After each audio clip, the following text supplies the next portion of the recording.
Atos dos Apóstolos, capítulo 2, a partir do verso 42, diz assim: e perseveravam na doutrina dos apóstolos, e na comunhão, e no partir do pão e nas orações.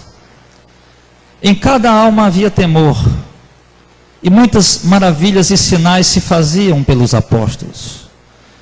Todos os que criam estavam juntos e tinham tudo em comum. Vendiam suas propriedades e fazendas e repartiam com os outros, segundo cada um tinha necessidade. E perseverando unânimes todos os dias no templo, e partindo o pão em casa, comiam com singeleza, com alegria e singeleza de coração, louvando a Deus e caindo na graça de todo o povo. E todos os dias acrescentava o Senhor à igreja aqueles que se haviam de salvar.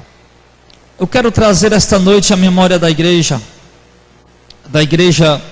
atual, da igreja que se faz presente, da igreja que está ouvindo essa palavra, seja agora ao vivo, ou seja agora gravado pelas nossas redes sociais. Quer você esteja aqui ou em qualquer lugar, eu quero trazer um pouco, não de uma forma profunda, mas um pouco sobre o que de fato é a igreja. Nós sabemos, irmãos, que nós precisamos imitar, não é a igreja A, B ou C, que nós precisamos nos assemelhar ou parecer, tomar por modelo, por exemplo de conduta, de vida.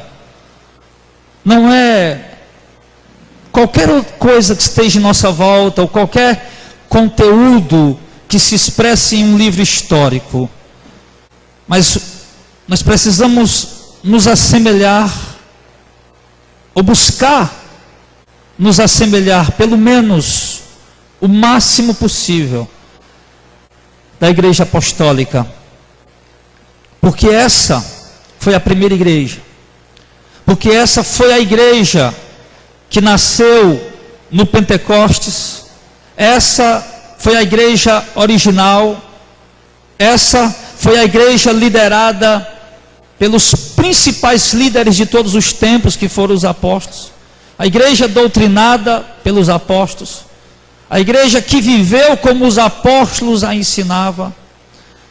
E nós precisamos, irmãos, buscar para nós em particular, para você em particular, como é que está você como igreja?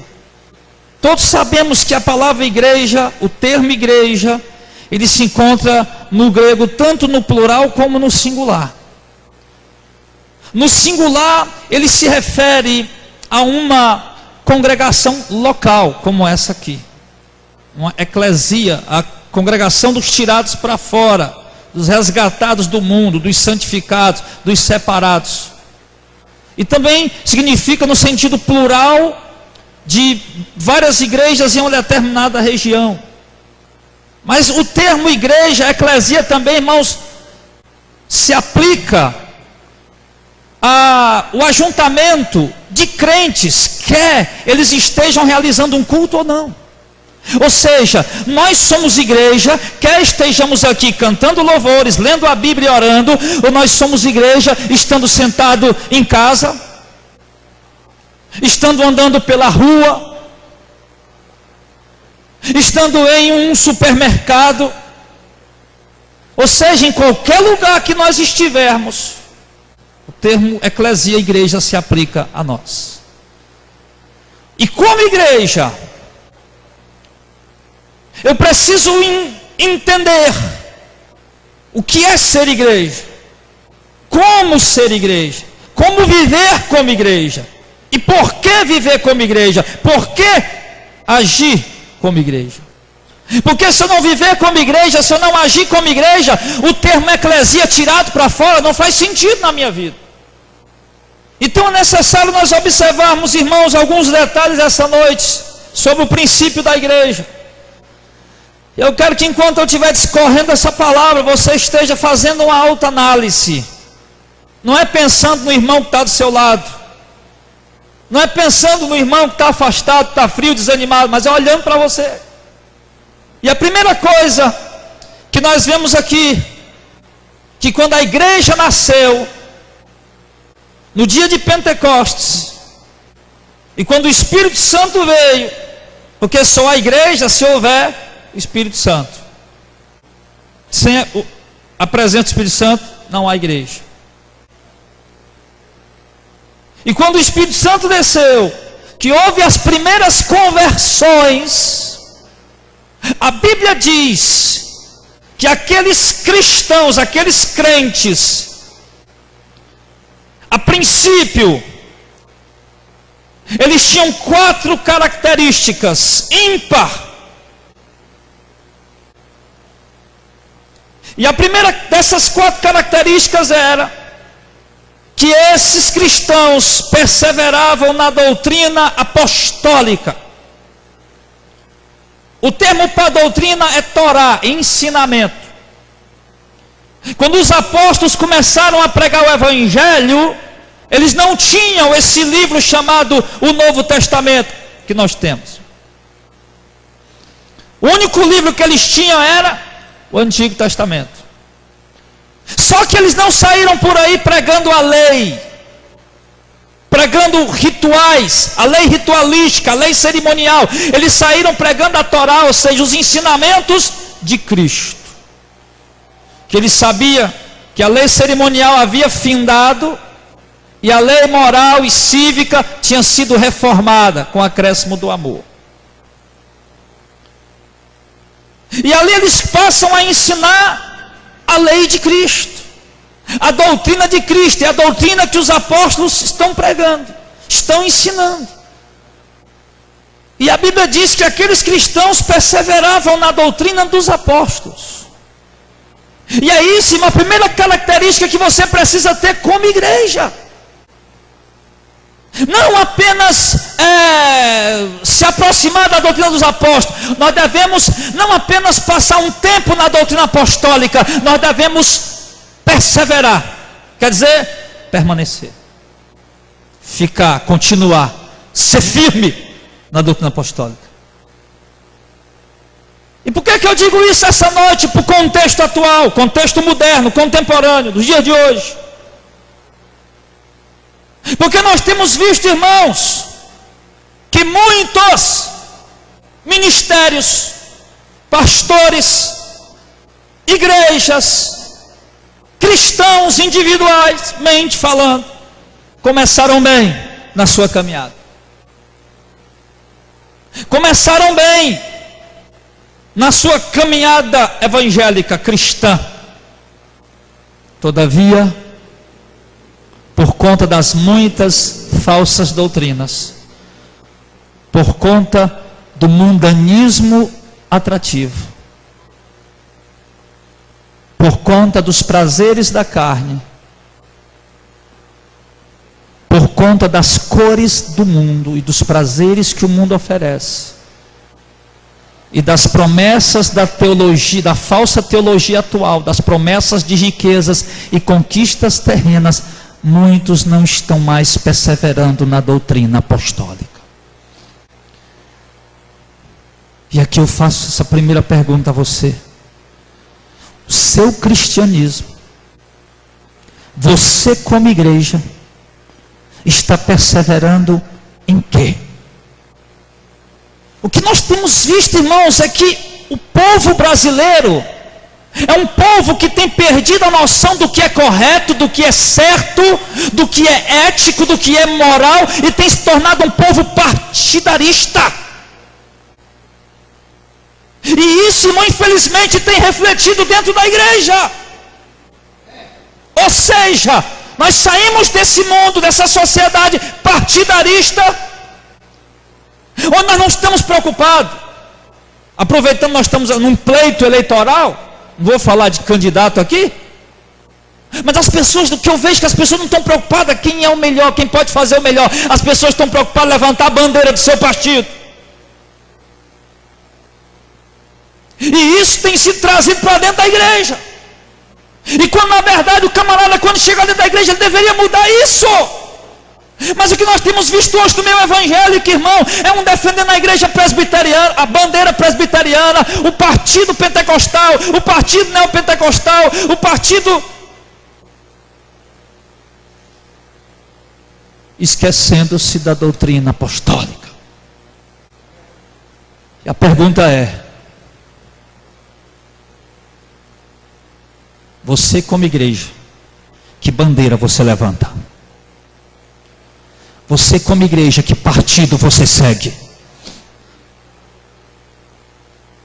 Você como igreja, quais são suas ideologias, seus pensamentos, suas ideias? São bíblicas? São alinhadas à palavra de Deus? É alicerçada na doutrina apostólica? Ou você já está com a mente contaminada? Queridos, a igreja verdadeira persevera na doutrina apostólica.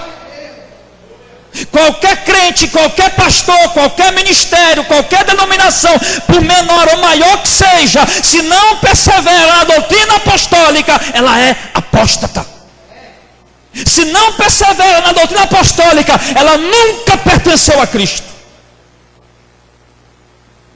O apóstolo João, na sua primeira epístola, ele diz: saíram de nós porque não eram de nós, se fosse de nós permaneceriam conosco. João está falando dos falsos profetas que estão trabalhando lá na Ásia Menor. No momento ali, o gnosticismo. E João está dizendo: olha só, eles eram dos nossos. Policarpo, o bispo de Esmirna, escreveu uma carta, uma de suas cartas, aliás,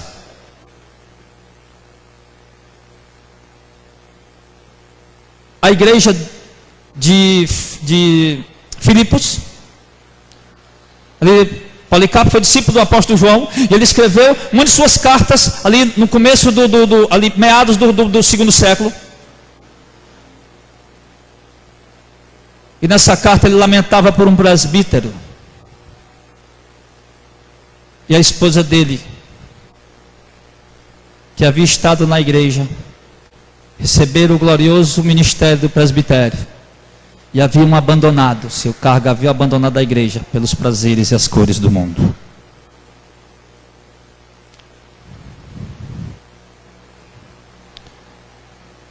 Paulo fala de um cooperador chamado Demas, quando ele escreve a sua última carta antes de morrer.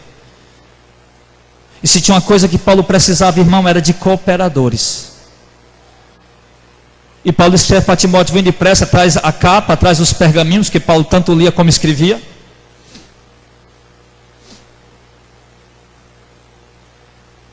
E disse: vem depressa, porque Demas me desamparou, amando o presente século.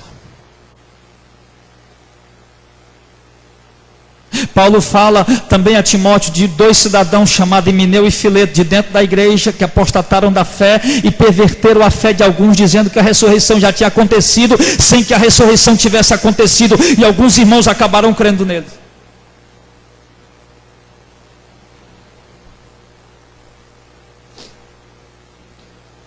Eu li nesses dias as cartas de Clemente de Roma, final do primeiro século, as cartas de Inácio de Antioquia,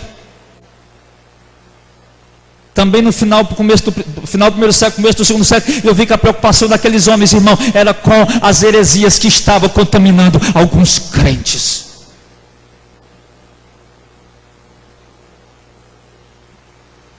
Mil e 1900 anos se passaram e a situação não mudou.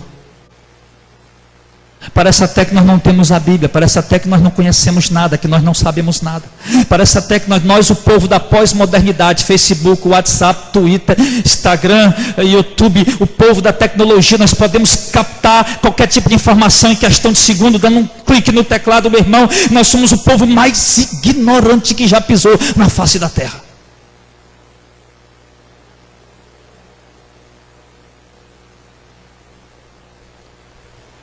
Deus deixou para nós o livro dos livros, a palavra palavra dele escrita, a vontade dele revelada, e nós temos a desprezado para dar ouvido a ideologias denominacionais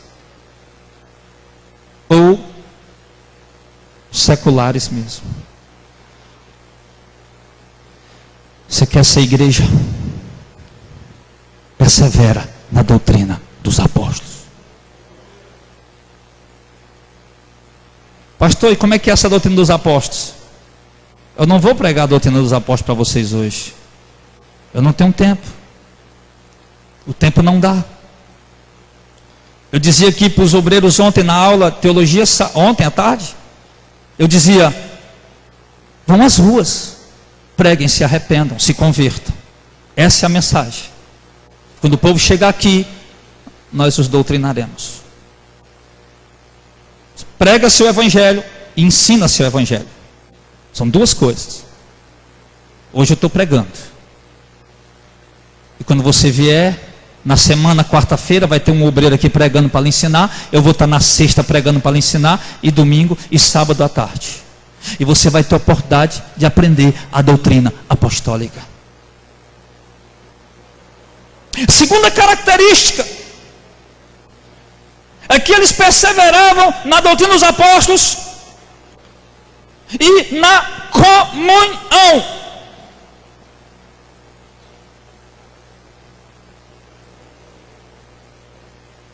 Eu uniria a comunhão com o partir do pão e tornaria os dois um ponto. Por quê? Porque essa igreja que nós estamos vendo aqui, esse contexto histórico, era uma igreja judaica. Esse povo que está se convertendo aqui são todos judeus. Judeus puros, judeus helenistas, que são aqueles de língua grega, mas eram judeus.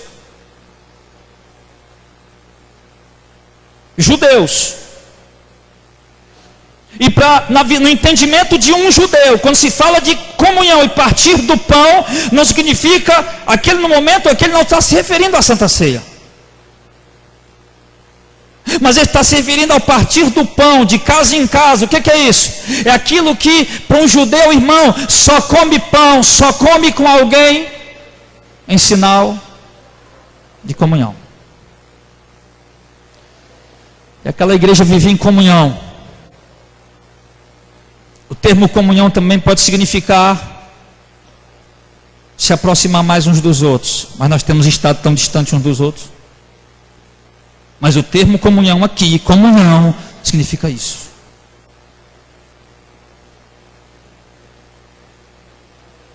Partir do pão. Na realidade, em Atos capítulo 6, você vai ver que a igreja tinha um ministério cotidiano. Um ministério cotidiano onde eram assistidos pobres, viúvas, órfãos. No capítulo 6, logo no verso 1, se eu não me engano. Ele tinha um ministério cotidiano, todo dia eles tinham aquela assistência para dar para aquelas pessoas. Todavia eles tinham o costume de se reunir. E nós vamos ver isso no versículo mais adiante, onde eles partiam o pão. E esse partir o pão era exatamente o momento que eles tinham antes das refeições. O judeu tinha isso. Ele pegava um pão e dava graças a Deus pela providência. Em seguida ele comia um pedaço, para a sua oração não parecer vã, ou não parecer que ele estava desacreditando de Deus. Só que Jesus deu um novo significado a isso na Santa Ceia. Jesus instituiu uma ceia para a igreja, uma ceia ágape, uma ceia de comunhão, onde os irmãos traziam alimento para comer, para se alimentar, para encher a barriga. Só que antes, eles faziam algo em memória do Senhor, que nós chamamos de a Santa Ceia. E só em seguida eles comiam em comunhão uns com os outros. Mas irmãos, quando se fala que a característica da igreja, irmãos, é partir a comunhão e o partir do pão, queridos, nós temos feito isso de uma forma muito formal. Há há um formalismo hipócrita religioso nas nossas ações do partir do pão, onde na verdade se percebe que parece que não há comunhão alguma,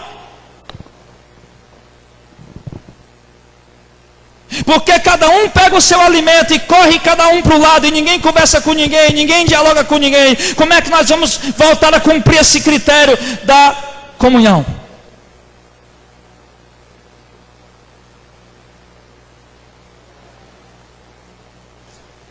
Nós queremos ser igreja, nós podemos ter essa característica, irmão. Nós temos que ter comunhão uns com os outros.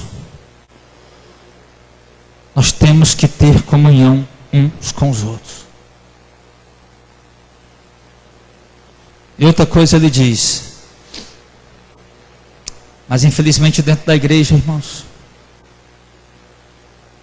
não existe comunhão entre muitos. Existe dentro da igreja pessoas intrigadas com outras pessoas.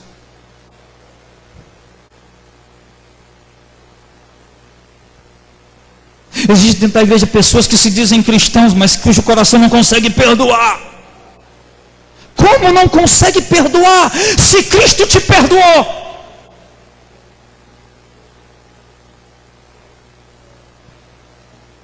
Como é que nós vamos ter comunhão se nós não perdoamos? Como é que nós vamos ter comunhão se nosso coração é duro, se nós não temos a humildade de perdoar? Tem marido que não perdoa a esposa, tem esposa que não perdoa o marido, tem pai que não perdoa filho, tem filho que não perdoa pai, tem parente que não perdoa parente, tem irmão que não perdoa irmão.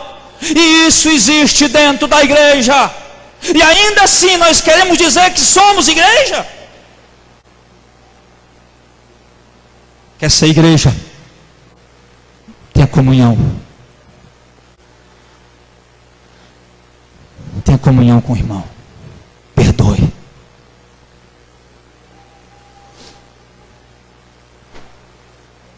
Quarto ponto, que ficou sendo o terceiro, porque unir comunhão com o partir do pão daria a mesma coisa.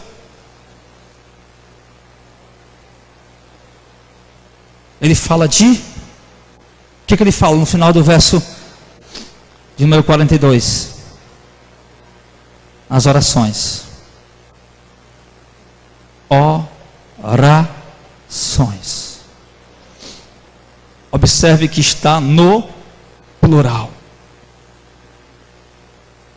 Havia, no contexto judaico, havia uma orações, horários de orações obrigatória.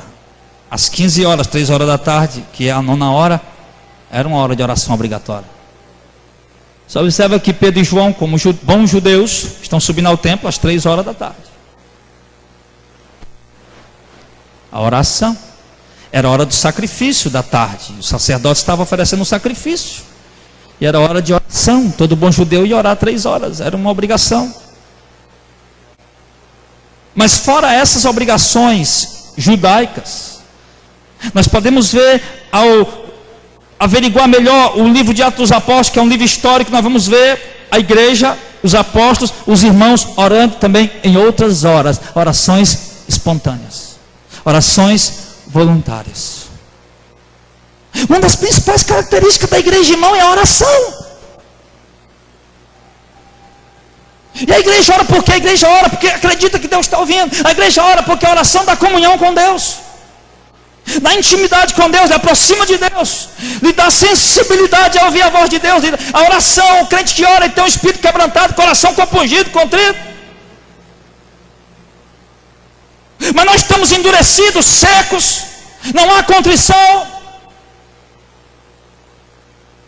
porque falta oração. E ninguém pode dizer que é igreja se não ora. Por quê, pastor? Porque é característica da igreja perseverar na doutrina apostólica, na comunhão, no partir do pão e nas orações.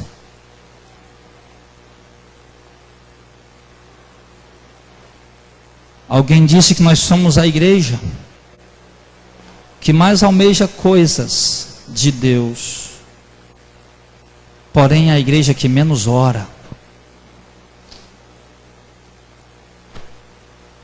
Alguém disse que a igreja atual tem usado a oração como se fosse um comprimido. Eu estou precisando, eu tomo. Eu não estou precisando, eu não tomo. E você não sabe que você precisa orar sempre. Foi uma ordem de Jesus: orai sem cessar.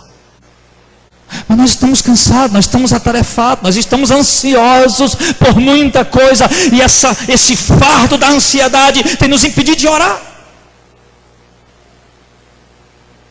Então, igreja, volta.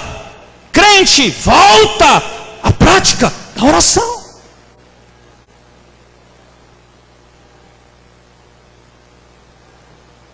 Eu acho lindo quando no livro do profeta Daniel diz, quando Daniel chegou em casa e viu o decreto do rei que ninguém podia orar, o texto diz assim, que ele foi fazer o que ele costumava fazer, orar 3 vezes por dia. Costumava fazer. Eu acho lindo quando eu vejo Atos do Apóstolo capítulo 9, Paulo tinha acabado de ter um encontro com Jesus, Jesus aparece lá, a Ananias diz, olha, vai lá na rua chamada esquerda, na casa de Simão, lá o Saulo de Tarso, ele está orando. Em Atos dos Apóstolos capítulo 10, você vê ali, Cornélio orando, e o anjo chegou, Cornélio, Deus ouviu tua oração.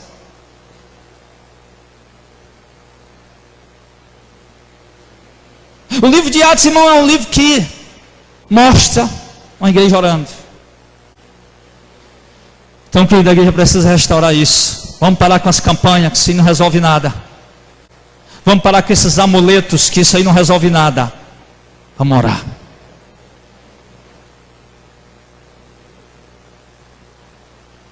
Os amuletos são pregados como se fosse um elo entre Deus e o homem. O amuleto, ele aproxima o homem. Um lenço ungido é como se fosse um objeto que aproximasse o homem de Deus, e ali ele está protegido. Eu quero lhe dizer que os amuletos, eles fazem o oposto, eles separam o homem de Deus. O que a igreja realmente precisa é orar. Mas vamos continuar. E ele diz no verso 46, essas são as primeiras características, essas 4 características dependem de todas as outras. A doutrina dos apóstolos, comunhão, partir do pão e das orações, todas as outras que vêm em seguida estão relacionadas a uma dessas 4. Então, por isso elas são as pilares, as principais. A doutrina fala da palavra de Deus, um povo que estuda, que lê, que busca.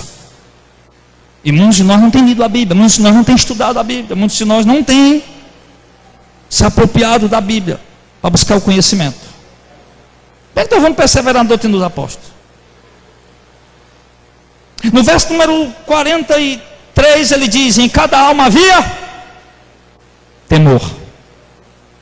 Temor a quem? Temor ao homem? Não, temor a Deus. Havia temor a Deus. Quando há temor a Deus, irmão, o temor a Deus é resultado de quem conhece a Deus por causa do ensinamento da sua palavra. E quando há temor a Deus, há transformação. Quando há temor a Deus, há santificação. Quando há temor a Deus, há obediência, a submissão à vontade de Deus. Quando há temor a Deus, há uma conduta nova, um comportamento novo. A ética e moral no comportamento do homem que tem temor a Deus. A respeito e honra a grandes e a pequenos, para o homem que tem temor a Deus.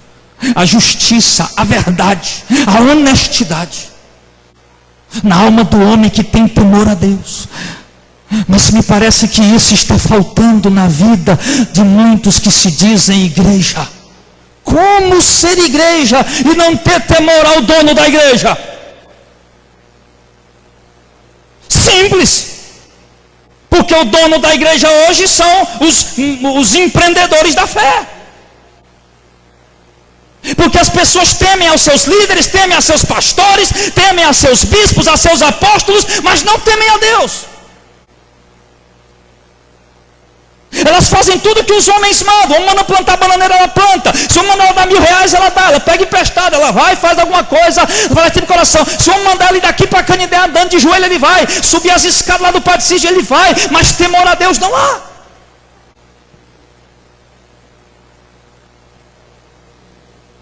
E não há temor a Deus, porque não há esses 4 elementos que nós citamos agora há pouco. O conhecimento da doutrina apostólica. Sim.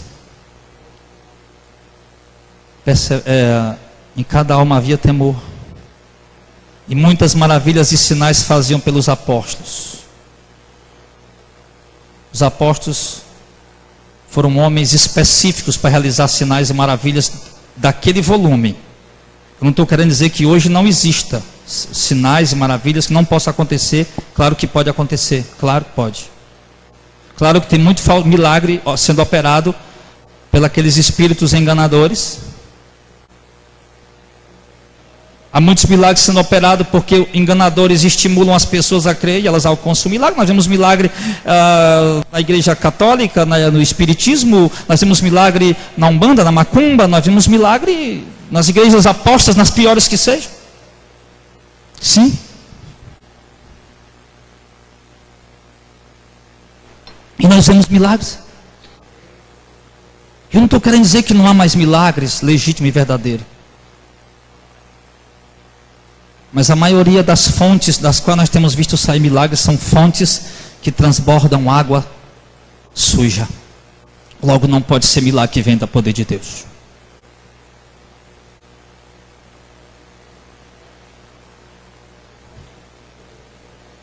No verso de número 44, ele diz que todos os que criam estavam juntos e tinham tudo em comum. Quando fala, irmãos, que eles estavam juntos e tinham tudo em comum, no verso número 48 envolve bens materiais, vendiam suas propriedades, fazendas, repartiam com todos segundo cada um tinha necessidade. Isso envolve a assistência dos irmãos que têm necessidade. Isso envolve também uma mesma visão, um mesmo objetivo, um mesmo propósito. Era uma igreja que tinha um propósito. Era uma igreja que tinha uma visão, era uma igreja que tinha um objetivo.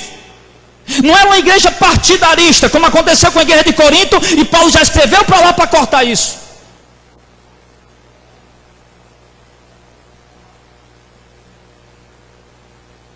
A preocupação de Inácio de Antioquia, no final do primeiro século, começo do segundo século, em escrever várias cartas para as igrejas da Ásia Menor, todas elas eu pude perceber, preocupado com a unidade da igreja.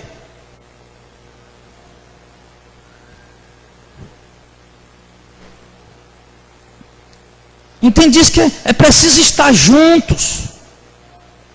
Preciso ter, irmãos, como o Clésio pregou aqui quarta-feira. Nós não podemos divergir a doutrina.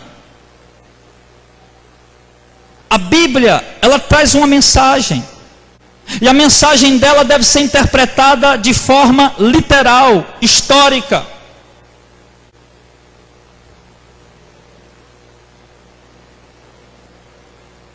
Mas tem acontecido aqui, muitos têm interpretado ela de forma alegórica, achando que a Bíblia tem uma mensagem escondida, oculta por trás do que está escrito. E não, a Bíblia diz o que realmente ela está dizendo, e acabou. Isso é um princípio da hermenêutica para a interpretação.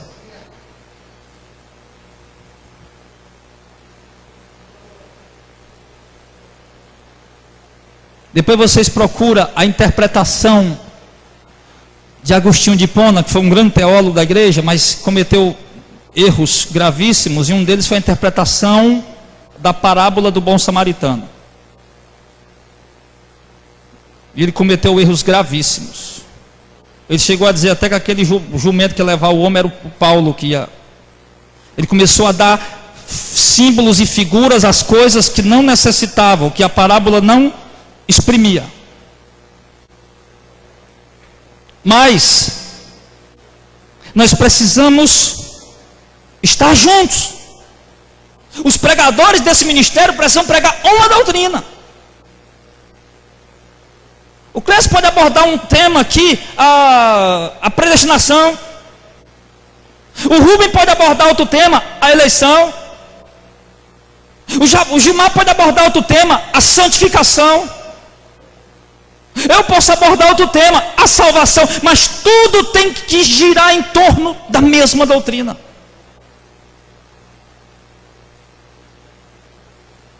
É preciso que haja, irmãos, que nós estejamos juntos. É preciso que nós amemos a obra que Deus entregou em nossas mãos. Eu não estou querendo aqui levantar bandeira de ministério, irmão. Se precisar um dia tirar essa placa e a gente tira isso aí, é só para informação, só para identificação.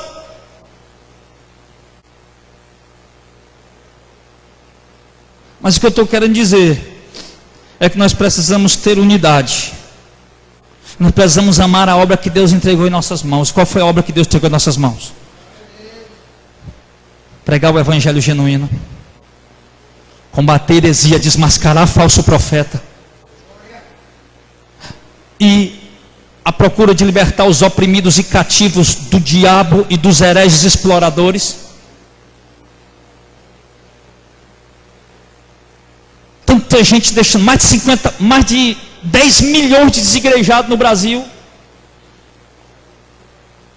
Desigrejado no sentido técnico que o meio secular usa, porque eles não vão mais para templos, porque não aguentam mais ser explorados, porque se eles chegam na igreja, lá eles pedem 5 ofertas, a cada 10 minutos pede uma oferta de Abel, oferta de Caim, oferta de Isaac, oferta de Sansão, oferta do Gideão, e por fim o dízimo do Malaquias.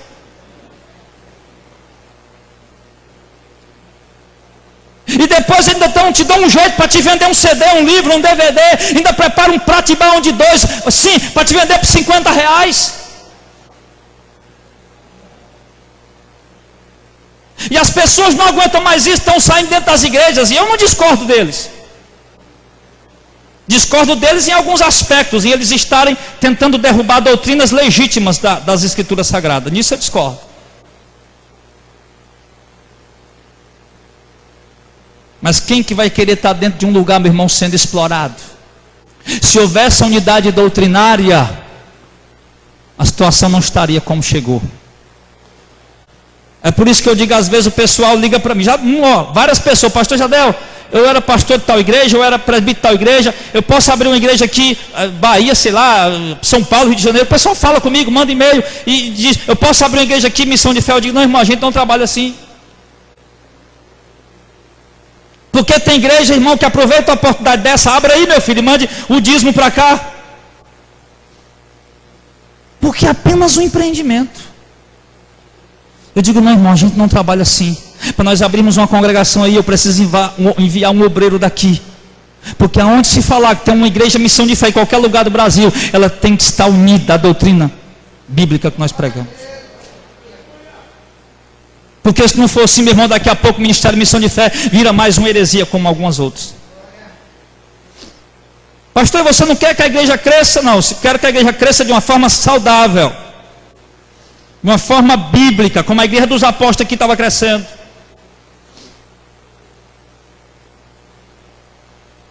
E não com visão empreendedora, com visão comercial.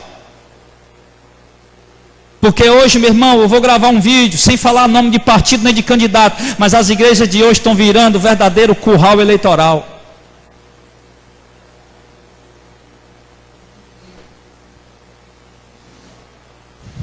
Onde os pastores manipulam o povo e vão conquistando o povo e aumentando o povo das suas igrejas com suas estratégias, daqui a pouco lança o seu nome, já sai candidato, já sai eleito.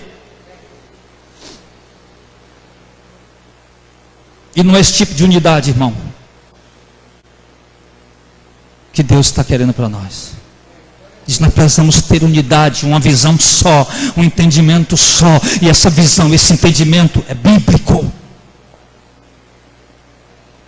Mas um bíblico autêntico, genuíno, verdadeiro, não um bíblico falso, de uma interpretação adulterada. É preciso que haja, irmãos, unidade. Estavam juntos e tinham tudo em comum.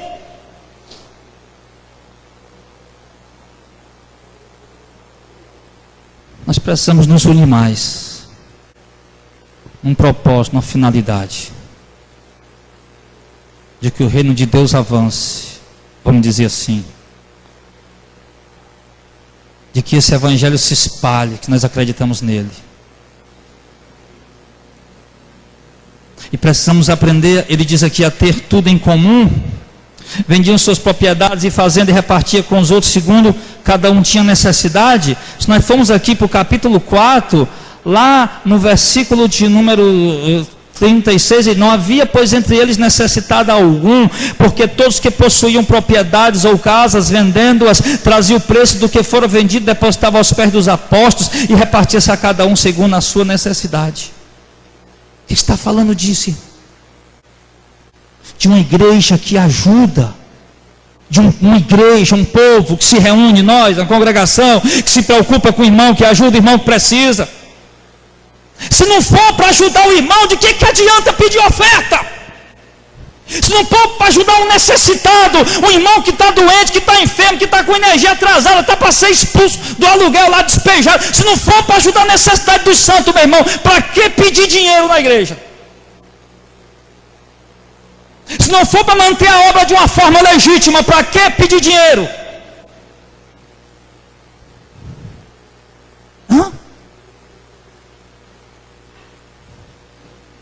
Os seus pastores com as suas megas igrejas inacabadas, e já gastaram milhões e milhões e milhões, e nunca acaba a construção do prédio, porque desviam dinheiro para outras coisas.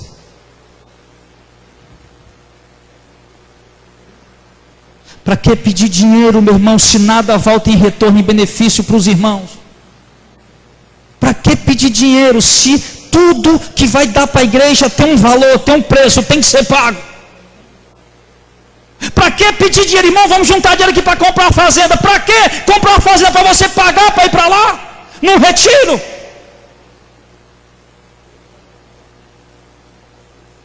Irmão, quem tiver aí, irmão, condição, traga um bolo, traga um salgado, uma coxinha para nós colocar na cantina. Para quê? Para depois você pagar para comer? Irmão, traga dinheiro para nós comprar um ônibus. Para quê? Para depois você pagar a passagem para ir.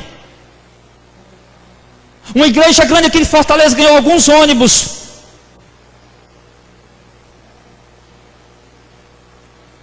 Uma igreja grande ganhou alguns ônibus de um empresário de Fortaleza. E eu conversei com o irmão de lá. E o irmão falou para mim que quando vão alugar ônibus, quando pegar ônibus para ir para a sede, eles alugam o ônibus da garagem aqui do lado, porque o de lá eles cobram mais caro. Irmão, para que pedir dinheiro se não volta em benefício para o povo? Todavia, este povo está tendo o que merece.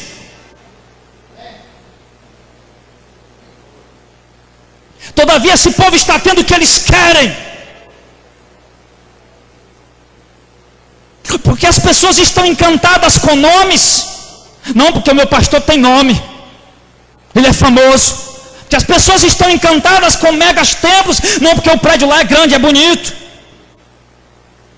Porque as pessoas estão se encantando com paredes e tetos e pisos. Estão esquecendo da verdadeira igreja, do verdadeiro templo que são vocês.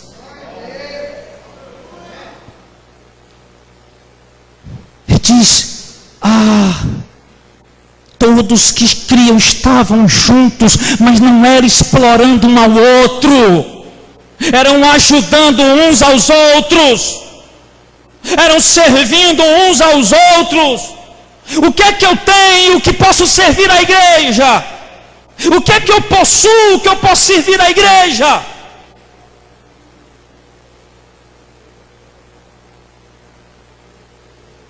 Era isso. Mas com a teologia que nós temos ouvido há mais de 20 anos, nos rádios, nas televisões, nós aprendemos que nós não precisamos servir ninguém com o que temos, nós queremos é mais.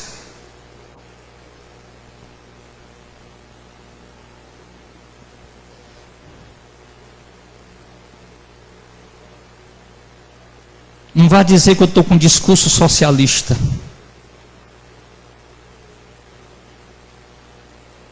Porque eu não sou de direita, nem de esquerda, nem socialista.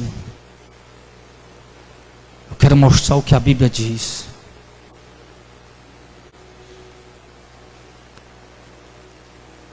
O socialismo é diferente, ele faz para poder escravizar. E a igreja é diferente, ela faz para poder libertar. O socialismo dá migalhas para ter o povo comendo na palma da sua mão. A igreja estende a mão para ver o povo liberto, servindo a Cristo.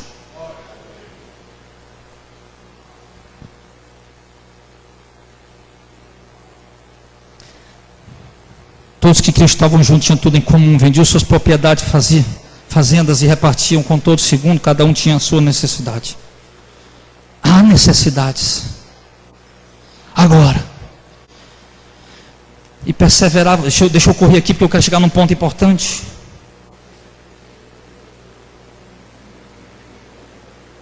Porque quando se fala de necessidades, a igreja trabalhou bem isso no primeiro século. Você vai ver Paulo no 1 Coríntios capítulo 16, 2 Coríntios capítulo 8, capítulo 9, ele falando de coleta para ajudar os irmãos pobres. Mas quando começou a fazer esse tipo de trabalho, oportunistas se infiltraram no meio da igreja, para poder sugar da igreja. Só que a igreja não deixou de fazer o trabalho filantrópico, ela expulsou os sugadores. Vai lá, rapidinho. 2 Tessalonicenses 3. 2 Tessalonicenses capítulo 3. Pastor, mas nós vamos fazer isso aí que Jesus está mandando, vai entrar. Era o que eu estava meditando, com a experiência que a gente vai tendo. E eu estava lendo esse texto e meditando, e Deus já me deu logo a resposta aqui.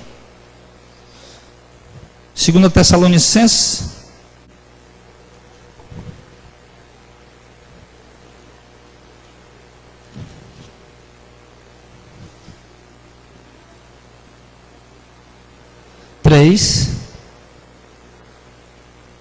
Do 6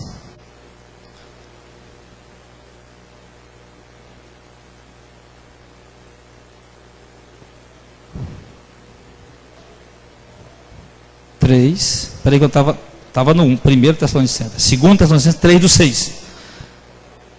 Olha só, mando-vos porém, irmãos, em nome de nosso Senhor Jesus Cristo, que vos aparteis de todo irmão que andar desordenadamente, e não segundo a tradição que recebeu de nós. Por quê? Porque não é igreja. Quem não anda na doutrina dos apóstolos, na tradição dos apóstolos, não é igreja. Então se aparta. Mas está na igreja, mas Paulo disse, se aparta porque ele não é igreja. Ele é um oportunista. Verso 7, porque vós mesmos sabeis como convém imitar-nos, pois que não nos ouvemos desordenadamente entre vós. Nem de graça comemos o pão de homem algum, mas com trabalho, fadiga, trabalhando noite e dia, para não ser pesado a nenhum de vós. Não porque não tivéssemos autoridade, porque eles tinham, claro, mas para vos dar exemplos em nós mesmos, para nos imitar, porque quando ainda estava convosco, vos mandei isso, que se alguém não quiser trabalhar, não coma também. Paulo já tinha dado essa ordem. O partir do pão, a comunhão, o vender os bens, ajudar os irmãos pobres da igreja, estava atraindo oportunistas. Mas Paulo disse assim, filho, tiver alguém aí que não está querendo trabalhar para se beneficiar das coisas da igreja, não dê comida para ele não.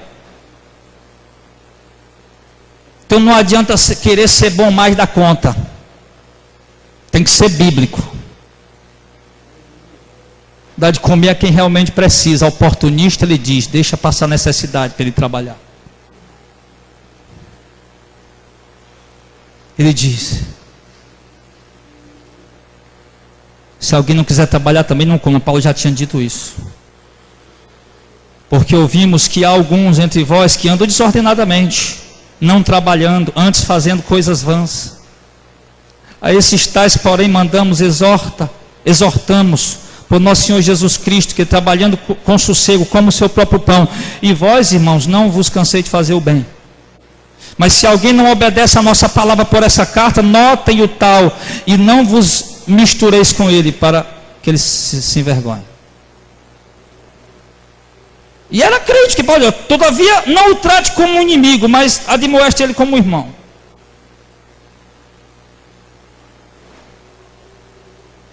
Os oportunistas. Então o ministério cotidiano existia, a igreja, ela era uma igreja filantrópica, era uma igreja que se preocupava com o pobre, com viúva, com necessitado. Você vai olhar para o contexto, você vai ver isso. Mas onde é que já viu, irmão? Os irmãos abrindo mão do que tem para levar para a igreja assistir os pobres necessitados, e gente que não quer trabalhar, meu irmão, preguiçoso, para querer se beneficiar. E Paulo disse: isso não está certo.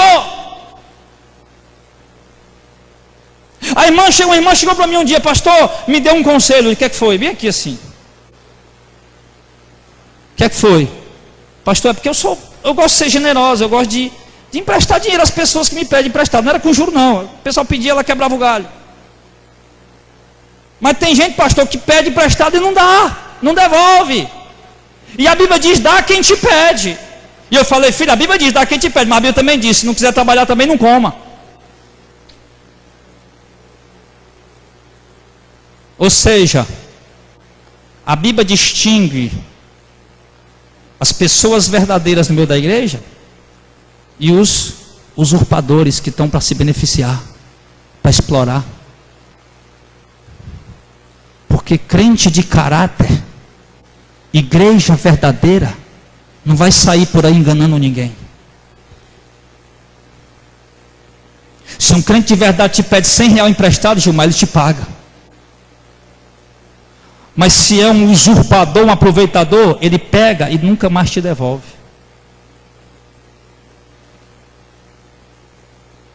E é isso que Paulo está falando. É isso. O Brasil hoje está escandalizado das 3 classes com mais índice de descredibilidade no Brasil: político, polícia,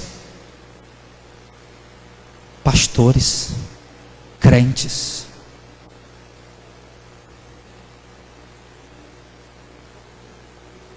Um pastor que estuda comigo na faculdade chegou lá essa semana triste, disse: rapaz, a coisa está complicada, tentar abrir uma conta para a igreja. Quando o banco soube que era para a igreja, negou abrir a conta, não quis abrir, estava numa luta ferrenha para abrir essa conta. Por quê? Por causa dos aproveitadores, dos usurpadores. Crente que é crente de verdade se compra fiado, não é para enganar. Compra fiado que não tem um dinheiro na hora, mas paga honestamente. Mas crente que não é crente, crente falso, usurpador, explorador, ele compra em todo lugar, em toda rua, em todo boteco que ele vai, e não paga para ninguém. Quando ele vai, igual o seu Madruga, quando ele vence o aluguel no mês, ele já pula para o outro, e já pula para o outro, já pula para o outro.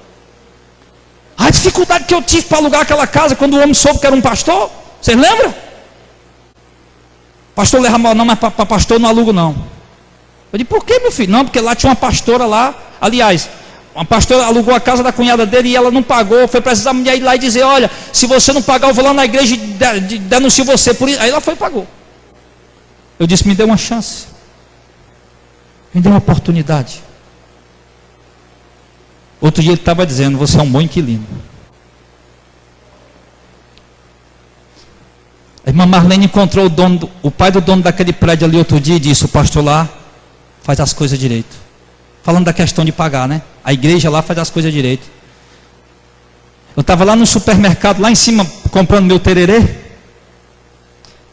E o dono do prédio chegou, o advogado que é dono do prédio chegou: pastor, tudo bem? Tudo bem, meu querido? Está pretendendo alugar outra igreja, não? Mas se nós tivéssemos enganado ele, dado calote.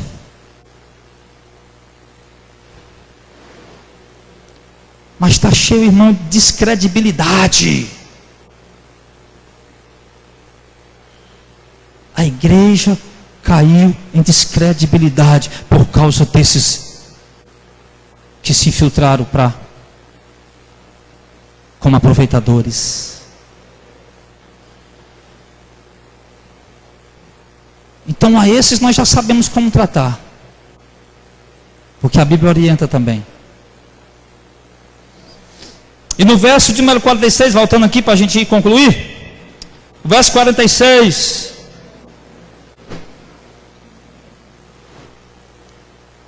Então, meu irmão, antes da gente ir para o verso 46, seja generoso, Ajude o próximo, ajude o irmão, ajude seus familiares que precisam. Ajude a obra de Deus que ela precisa. Seja generoso. Tenha um coração aberto, não seja mesquinho, avarento. Aí no verso 46, e perseverava unânime todos os dias no templo. Aqui talvez algum venha pegar isso aqui para dizer que existe templo, né? Esse versículo. Aqui era o templo de Salomão ainda, antes de ser derrubado. E perseveravam unânimes todos os dias no templo. Olha um povo que ia para o culto. Será que esse povo gostava de cultuar Deus? Todo dia eles iam. Unânimes, todos juntos, todo dia lá no templo. Fazendo o quê? E também partindo o pão em casa. Comiam juntos com alegria e singeleza de coração. Comiam juntos com alegria e singeleza de coração. Não era aquele tipo de igreja que só chama doutor para almoçar lá.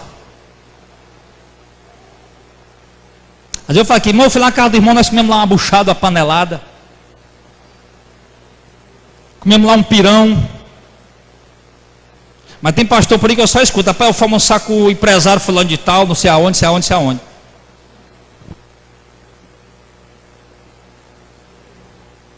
Ele disse que o povo comia junto e havia simplicidade no coração. Para ser igreja, irmão, é necessário que haja simplicidade no nosso coração.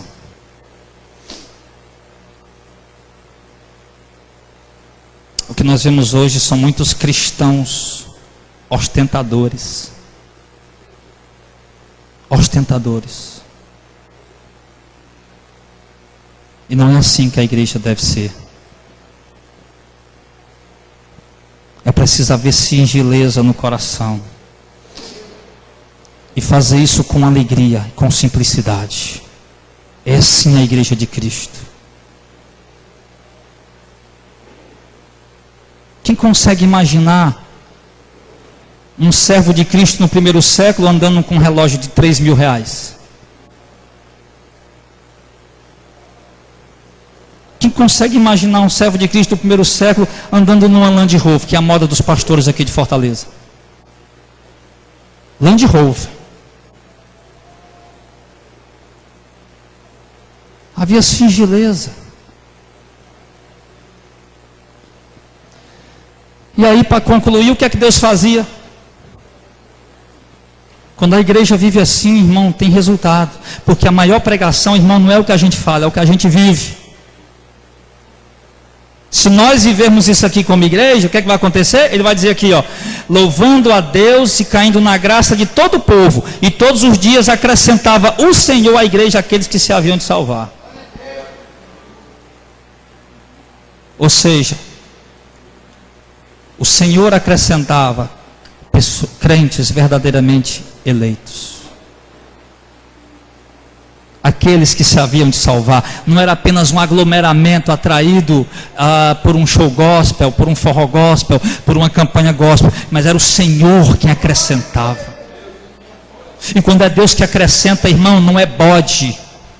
Quando é Deus que acrescenta, não é por atrativo carnal, estereótipo. Quando é Deus que acrescenta, é gente com sede, com fome da verdade. São as ovelhas dele, os eleitos dele, o povo dele. Então, se a igreja viver isso, as pessoas Deus vai acrescentar essas pessoas. As pessoas vão olhar para a tua conduta, para a tua vida individual e coletiva da igreja, e vão dizer, eu quero ir para a igreja de vocês. E você nem pregou para ela. Porque o texto diz aqui, irmãos, que o testemunho deles, obviamente, tinha pregação, é claro, que o testemunho deles era o principal atrativo para o povo. Um povo que perdoava, um povo que sofria perseguição, que apanhava, mas continuava amando e servindo o seu Deus. Sabe quando o Vespasiano inaugurou o Coliseu? Ali pelo ano 66, 67. quando ele inaugurou o Coliseu? Foram mortos ali, na festa de inauguração, mais de 10 mil cristãos. Depois morreram muito mais. Cristão e judeu, morreram mais de 10 mil ali. Jogados na arena para os animais comerem, dilacerar. Ficar ali servindo de brinquedo, de palhaço para os cachorros morderem, até matar. Mas, e depois, no decorrer da história da igreja, muitas outras situações semelhantes aconteceram. E a história diz que muitas pessoas que estavam lá se convertiam ao ver que enquanto aqueles crentes morriam, muitos deles cantavam, louvavam a Deus e adoravam o Senhor. E eles imaginavam, esses homens não estão morrendo em vão. As pessoas não estão morrendo à toa. E viam a fé deles até a morte. E dali Deus alcançava os eleitos ali. Aí como diz aquele hino, o sangue dos mártires é semente da igreja. As pessoas convertiam quando viam a vida, quando viam a fé, quando viam a dedicação, quando viam a delicadeza, o amor, o trato que eles tinham uns para com os outros. Mas nós esquecemos tudo isso. Nós precisamos trazer de volta, irmãos. A Bíblia, ela traz uma mensagem espiritual, de salvação, de fé.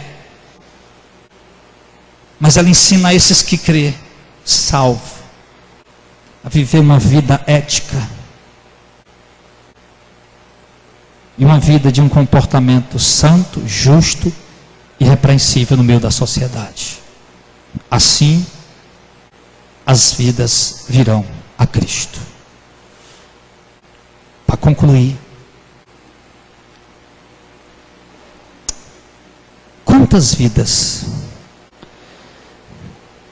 já foram salvas porque olharam para a tua vida?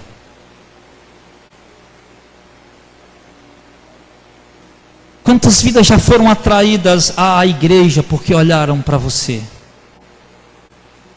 Porque viram luz, porque viram sal.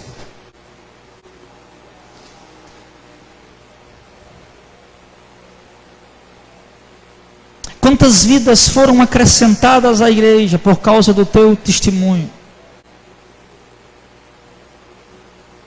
Você é funcionário, trabalha com quantos funcionários? Quantos funcionários foram acrescentados à igreja porque viram teu testemunho no local de trabalho? Você é empreendedor? Quantos outros empreendedores do mesmo ramo que você faz parte, que olham para você para concorrer com você, lógico, ou os seus funcionários foram acrescentados à igreja pelo teu testemunho? Você é professor? Eu não sei o que você é. Você é um ser humano que se socializa, que vai ao médico, que vai ao banco, que trabalha, que anda pelas ruas, que pega ônibus, que dirige o carro. Mas quantas pessoas, por onde nós andamos, já sentiram em nós o perfume de Cristo? Já viram em nós a luz de Cristo resplandecer como espelho? O testemunho da igreja fala tão forte quanto a sua pregação. Nós precisamos aprender o que é ser igreja. Por que ser igreja? Como ser igreja? E hoje, de uma forma breve, nós mostramos algumas características. Se você tem essas características, procure esmerar-se nelas. Se você não tem, busque-as. Peça a Deus para que Ele lhe dê. Para que assim, unidos, nós possamos testemunhar com poder, como os apóstolos. Talvez sem cura, talvez sem milagres, mas com o poder do Evangelho que salva, que converte, que liberta vidas da escravidão da morte e transporta para a maravilhosa luz. Vamos ficar de pé em nome do Senhor.